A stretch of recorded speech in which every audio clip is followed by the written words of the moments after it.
Après Ensemble c'est tout, Anna Gavalda, l'écrivain la plus lue dans les trains de banlieue, voit un autre de ses romans adaptés. Zabou Bretman transpose Je l'aimais, une passion vécue entre Daniel Auteuil et une Marie-Josée Croze-Solaire, un grand drame qui pose la question de quoi d'ailleurs. Je crois que ce film pose des questions des choix et du courage qu'il faut pour vivre une grande histoire d'amour. On sait très bien se mentir à soi-même, on sait très bien arranger les choses dans notre tête, comme on pense qu'il faut que ce soit à ce moment-là, pour après le regretter. Et après, Zabou, elle a mis dans ce film son onérisme qu'on connaît bien, et elle a fait de toutes ces scènes d'amour quelque chose de c'est comme un... je sais pas, C'est magnifique et c'est très beau, même si elle n'était pas convaincue par le roman, la réalisatrice de Se souvenir des belles choses y puise une histoire proche de son cinéma, populaire et stylisé. Ce sont des choses comme ça, où il y a certains plans qui vont être comme ça, comme des caresses, où ça ne s'arrête jamais, où il n'y a pas de début, pas de fin. On pense à Wong Kar-wai, Sauce Grébiche et à Claude Sauté, comme l'avait précisé Daniel Auteuil à sa réalisatrice. Il m'a parlé de ça par rapport au mélange, en fait,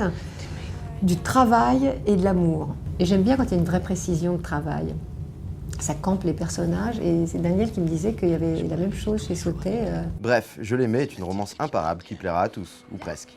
Des couples qui se disent rien ou qui savent et ils savent je sais que tu sais, je sais que tu sais que je sais, et qui disent rien et qui vivent comme ça l'un à côté de l'autre.